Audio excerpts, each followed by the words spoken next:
1982. I diffuse you, Kevin. I diffuse you. In 1982, Ivanka Trump was born. So today's her 35th birthday. In 1987, Jordan Michael released his song Faith, which, by the way, if you ever do karaoke, that will be the song that I'm singing. 1982, yeah. 2012, Walt Disney bought. Do you have any happy dollars? $50. Oh, this is cute. I have. Love the club and how everyone's kind of really open to helping and making sure things keep moving. So, it was really nice for that to take place. So we'll have dollars for that. Just that I finally got here. Yeah. Wow. Yeah. Gee. I'll throw one in for later. It's nice to see you. There you go. Two people are happy you're here. We're all happy. Thanks. All right. I have one quote of the day I found that was inspirational to me. A leader takes people where they want to go. A great leader takes people where they don't want to go, but where they ought to be. That was Rosalind Carter. That was obviously the wife of Jimmy Carter. A couple of correspondence and announcements. The big push right now is for the trees, our environmental push this year. We're looking to raise funds. They're replacing about 80 or 90 trees at Hoosier Park, which of course is right in our neck of the woods. So we want to kind of represent, I see what you so did that there there. are the woods and the trees. What we can do, we want to represent, we want to be the Rotary Club that's not doing the best that we can, you know, compared to these other clubs that don't even live where we are, we're replacing the trees. So hopefully we can make a good push for that. It's about $125 per tree. We have about 40 members, so maybe if we can raise half of that, it would be nice to have that push and kind of be the ones that are spearheading this whole venture out there. I passed out a little flyer around last week and then this week. But if you can do it, or if you can raise the money, just do one tree. You know, donate one tree for yourself. It'll be great, and we can really make an impact there. Next, I want to thank Kevin and Ajit, who's not here today, but also want to thank Jeff Fuzzy for stepping up and helping out with going to the Rotary Foundation this Saturday. It is something that's very important to us. It's not a fun thing to do, but it is important for us to be able to write grants, which of course is the purpose of us giving back to the community. So I appreciate you guys taking time out on a Saturday to do that for the club. Thank you. Of course, Women in Rotary is going to be celebrated next week, November 7th. It's a Tuesday. It's going to be at Springfield Country Club. We have 8 people signed up from the club, which is a good representation. We have 4 women and 4 men, which is awesome. So thank you for those who are contributing to that. If you still want to sign up, I think we're still taking late comers. So if you do want to come in, we still have room for maybe 2 or 3 or 4 more if you are interested. So thank you for that. Without any further ado, any other announcements anyone else has from your perspective? Gary? Okay, good. All right, our speaker for the day is Rick Jerome. He is the motivational speaker and the author behind this book right up here, Mind Your Own Business. He's a Penn State grad, currently King of Prussia resident, and grew up in Upper Marion. Former member of JC's, it's a Chamber of Commerce service organization, so he's familiar with the service clubs in the area and what they can do. He's a coach to many sons of different successful teams, which I've read through the book. We met him at the community fair. He's attended last week's meeting. And of course, he'll be a great member and an asset to our club. So with a nice warm welcome, please welcome Rick Jerome.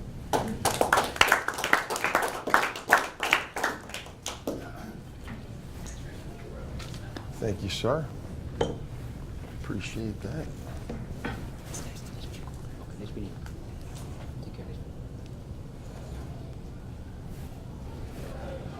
Thank you, Bill. Appreciate that warm welcome. I'm happy to be here with all of you at Maggiano's. I am Rick Jerome, the author of Mind Your Own Business, Achieve Success, and I'm going to be talking to you today about the inspiration of that book. But before I get started, I see some friends in the audience. I brought Jillian Peters with us from New York Life. Thanks for being here, Jill. I want to thank Mary Ann for following through with Bill's suggestion to invite me to speak with you. And my dear friend Tony Seligson, the owner of Astera Video, and he'll be filming today, so if any of you on the wanted list, now's the time to possibly leave. Tony, as I said, is a dear friend of mine. He did my audio book. He did all the filming on YourStrategicCoach.com. We have about an 11-minute video up on there, but the first 3 minutes are dynamite. So he films weddings. So if any of you have a friend or a family member looking to get married, say hello to Tony before you leave. And he does corporate videos for pharmaceutical companies in the area, and hopefully you can look forward to helping out the Rotary for some of your things. I'd like to say hello to you. Okay, so let's get started. Inspiration. So we're all thinking, what's the inspiration for anybody to write a book? As Bill alluded to, I was president of the Greater Valley Forge JCs, the Upper Merion JCs. I was president of the Penn State Montgomery County Alumni Club. Very blessed to lead those groups. And along the way, my parents passed away in 2008. You know all about that. He helped carry out the funeral arrangements for us. Thank you for that. In fact, we had our eulogy luncheon right across the way there. So when these things happen to you, I felt it was time to just put on paper some of the things that's happened. Oh, Bill, good to see you, friend from Pope John Paul. And so how it starts out in my life is I grew up in a family appliance business in South Philadelphia, 2516 South Broad Street, the O.G. Jerome Sales Company. And I was inspired at a young age of 7 by John F. Kennedy.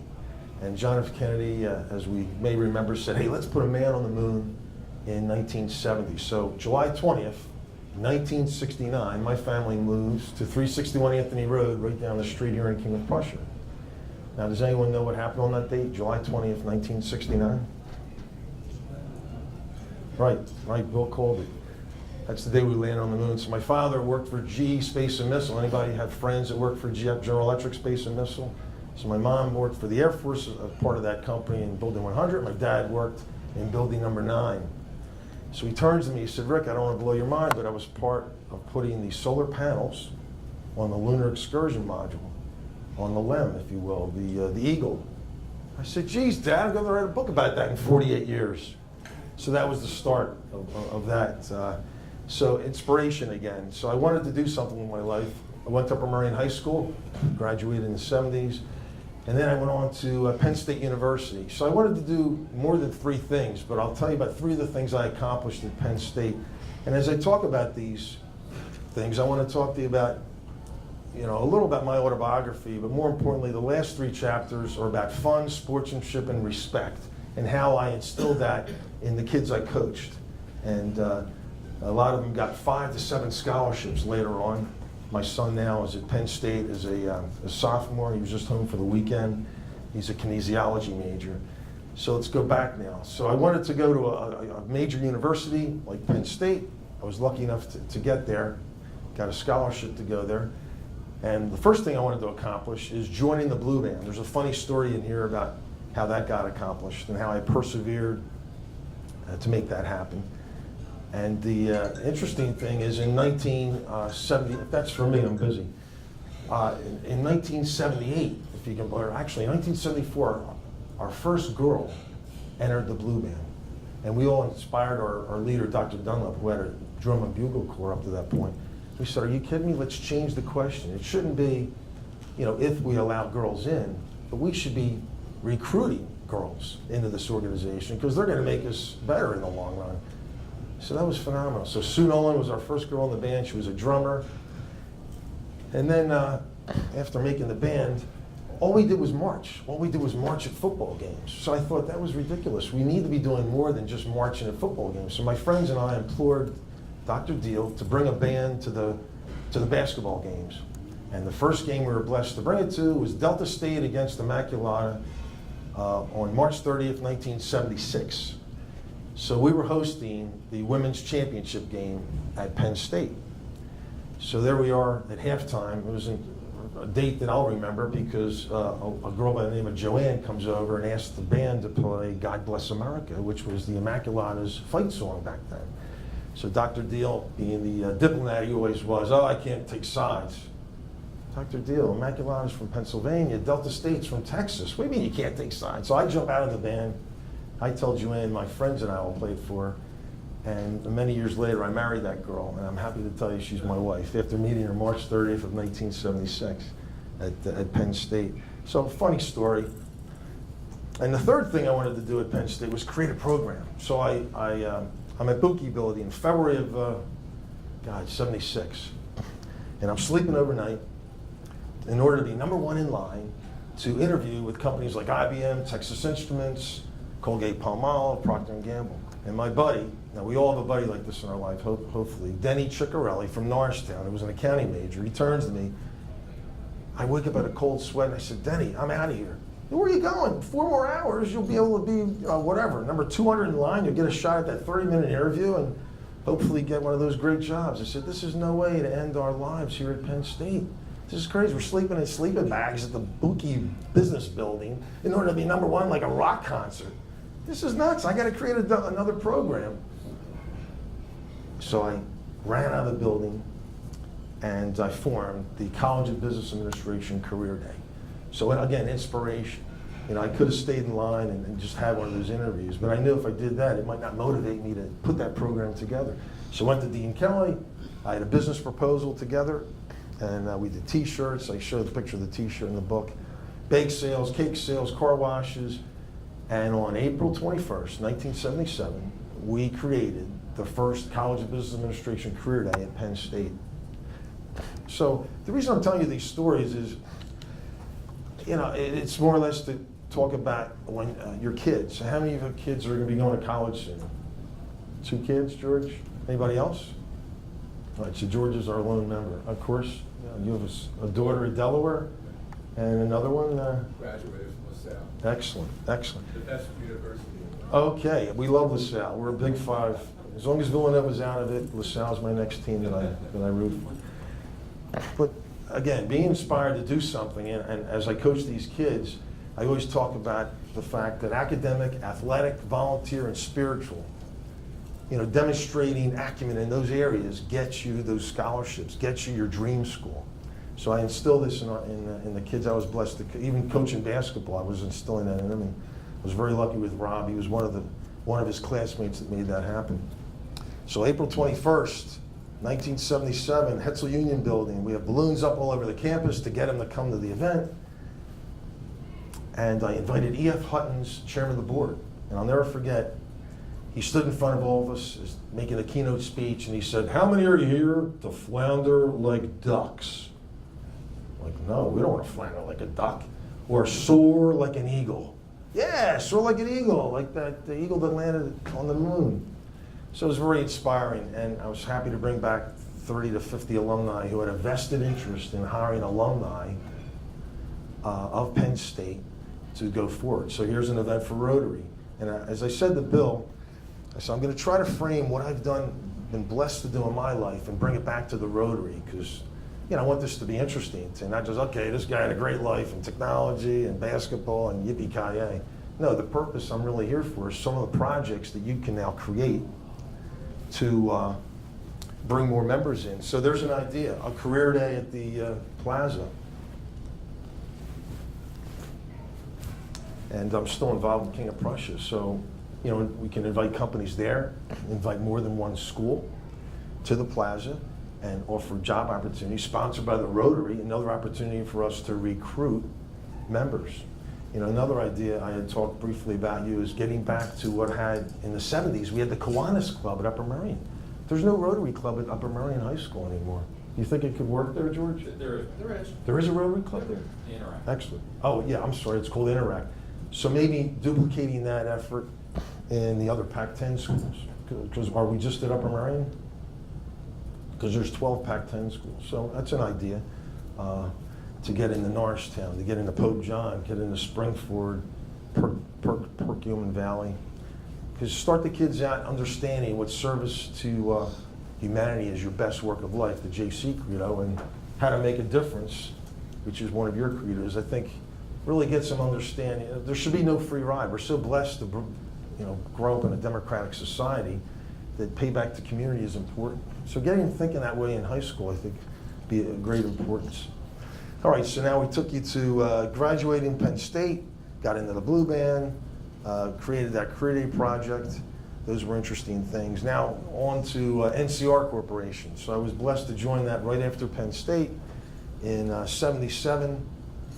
We, I guess it was September 77, marketing rep, sales rep, and I want to talk about how I became an account manager, and we'll reflect how this can help you in the Rotary. They dropped me off in Southwest Philadelphia at the Pedito's Food Market at noon. So that's a food market and a deli. So what do you think's happening at a food market and a deli, Bill, at noon in Southwest Philadelphia? Is it a little busy, you think? There you go. So instead of going in there and saying, okay, what's the NCR sales program? Pre-approach, approach, demonstration, follow-up, and close, which is how I sell a register. I said, no, I'm going to survey the situation. Mom and Dad didn't raise a fool. I'm going to see what this guy needs. So I looked in, and he had a line of 25 people that were trying to get on with their day, get back to work, get back to their home. So I introduced myself, and I quickly started bagging for him.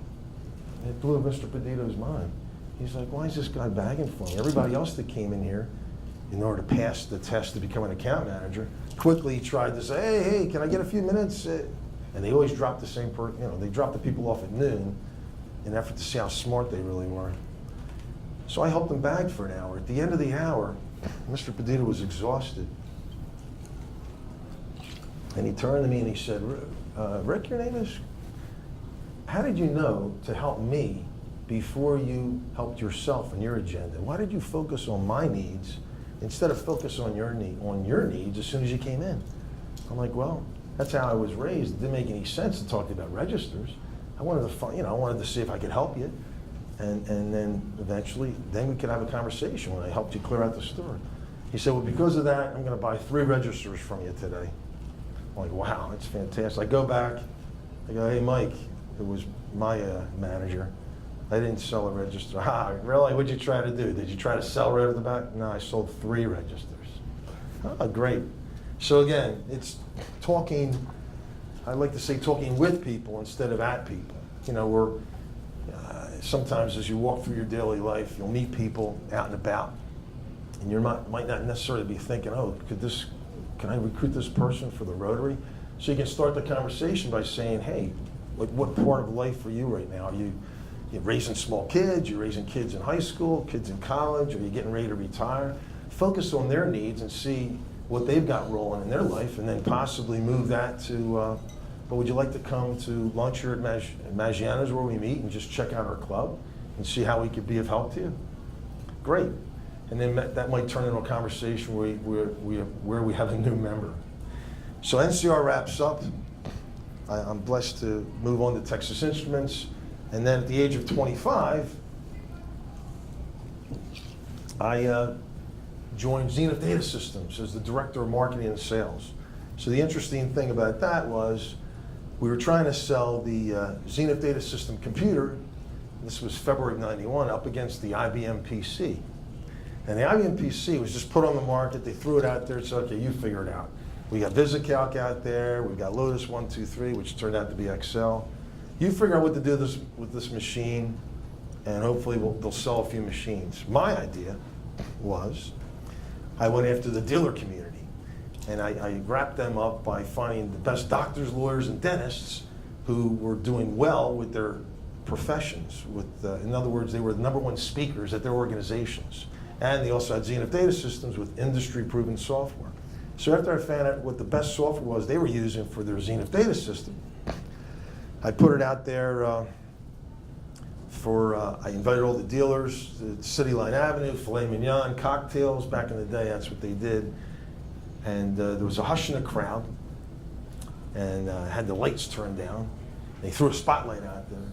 And I went out into the spotlight. I said, how many of you people came here today to make money? And there was a hush, and he said, geez, yeah, we'd all like to make money. What the heck?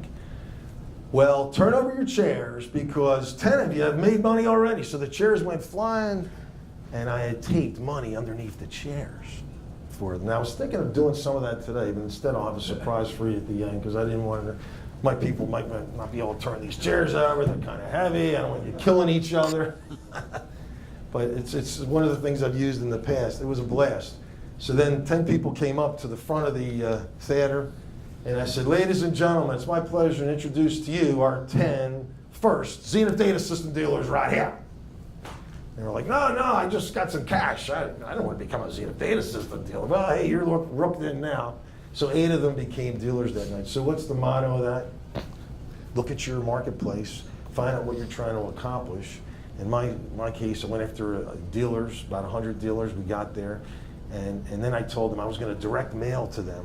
The days of direct mailing. Not email, direct mail. Got them in the building, then we direct mailed to doctors, lawyers, and dentists. And I asked these dealers, now who do you want to sell? Do you want to sell to doctors? Do you want to sell to lawyers? Do you want to sell to dentists? It's your choice, because this software works with this Zenith data system, and these people are prosperous. They're making money in their business, as well as they're using Zenith data system equipment. So we didn't leave anything for these dealers to figure out. I'm sure they had to figure a few things out, but we did their homework for them, and that's how we did 280% of goal in 6 months. So we did 1.2 million in a year. It's pretty phenomenal. So that's the Zenith data system story. So now I want to turn my focus more on coaching in basketball. There's a lot of things that happened along the way. My son came into my life in '97, and I wanted to make a difference in his life. I love talking about fun, sportsmanship, and respect, and that's what I instilled in these teams.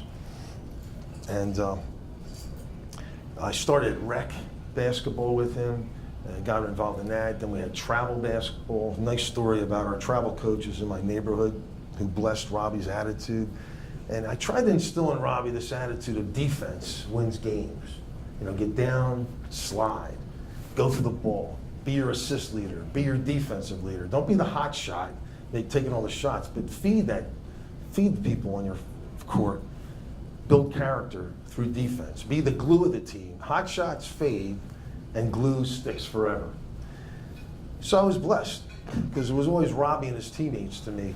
And one interesting, you won't see it here, but if you grab the book there from Tony at the end of the seminar, page 60 has a picture of my first team, 2004. I called them the Sixers. The kid next to Rob is Cameron Reddish. You might want to Google that name, Cameron Reddish. So, you know how they always say there's 1 in 1,000? So although my son was the glue, and he was asked to be the manager of the Penn State basketball team up at Penn State on his first day of school, the all-star here was Cameron Reddish. All expenses paid to Duke next year. He was 2 years younger than my son. And they're predicting he'll be in the NBA 2 years from now. So who knows? That could be our next guy we go after, Cameron Reddish. But a lot of fun with all those teams, and worked our way to AAU eventually. Won some great championships in the AAU front, and finally Rob did become the captain of the Pope John Paul basketball team. But before that happened, one of the things I wanted to do with my life is prove that I could coach on teams that Rob was not near, was not involved with.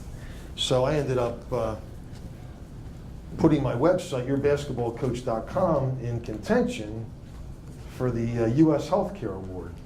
And we won the U.S. Healthcare Award, so I'm at Villanova. I'm now at the Wells Fargo Center, and I run into Curtis Sumter, who was top 25 at Villanova. Villanova fan out there? I went to Pitt. Okay, we love Pitt. Without Pitt, there's no Villanova. And in fact, Penn State played some great games with Pitt, especially the game this year. Not last year, this year. No, last year. So anyway, good old Villanova. So it was at that game that Curtis said, hey, how would you like to be a coach for Villanova? I'm like, who wouldn't want to be a coach for Villanova? So he made it happen, and they asked me to be a coach in the summer. And I'm blessed to tell you that I won a 5th grade and a 7th grade championship at Villanova with those kids. And more important than that, I got to meet all the stars of the 2016 team. Chris Jenkins, I consider him a friend of mine, who won that game with a 3-pointer. Josh Hart, met him and his family. Darryl Reynolds is such a funny kid. But the beautiful story here is, yeah, we all know how good they were. They won a national championship. The beautiful story is these kids were 360-degree kids. They, they did well in this classroom. They had great attitudes. I mean, they were respecting me, and I wasn't their coach on the bench in any way, shape, or form. I was a coach, in the league. We're trying to help all these kids out. So I coached against them. I coached with them. It was a real fun experience of mine. So the bottom line is, fun, sportsmanship, respect can lead to great character building, and that's the stuff I tried to instill in the teams that I coached, and very happy that all happened. So in summary, I'd like to say, in terms of volunteering things, I thought of another idea: bowling. Bowling teams. Is anybody bowling here? You bowl, Bill? Yeah, Jill? You know, so we form a bowling team, and we go to Arnold's Go-Karts. There's now a bowling league there. In fact, members of the Pope John Paul are over there. In fact, they put a team together out of Phoenixville. It's the parish out of Phoenixville. And there's Facenda Whitaker we can get involved with, and also out in Limerick. And this is like a once-a-week event, but my point is, you put together, I think it's 3 to 5 members of the bowling team, and then while you're in those bowling alleys, you're networking. Say, hey, you know, we're the Rotary. Oh, what the heck's the Rotary? Oh, we're a volunteer organization. We try to make a difference in the world. We do some neat projects, talk about the projects, and who knows, you could recruit people while you're having a blast bowling. Just one idea I'd like to throw out there. So it's been my pleasure to talk to you today about mind your own business. Now I'd like to ask you all to go out there and achieve success with some of these ideas. I want to leave you with some takeaways, just so you know the takeaway portion of this book, which is pretty interesting. So the first set of takeaways is networking with your customers can help increase sales. No matter what you do, the customer is king. You need to forget that. You need to never forget that if you want to be successful. Discovering your customers' needs instead of selling products and services will result in more sales and referrals. Plan your work your plan. When opportunity presents itself, pursue success with maximum effort. And if presented an opportunity to be a leader, be an empathetic and wise leader instead of a boisterous and uncaring one. Never start a business unless your most profitable segment will sustain your livelihood. Social gatherings are dynamic networking opportunities to find future clients. Through integration, we learned about our similarities rather than our differences. And give your customer platinum service, and you will have a customer for life. Any questions?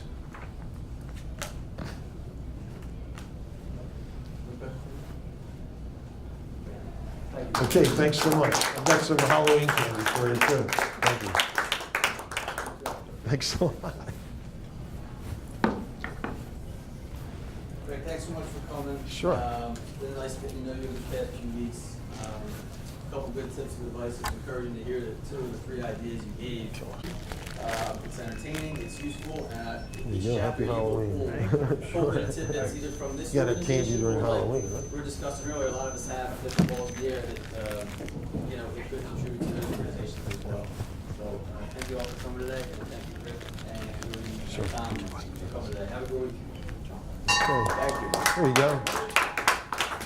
go.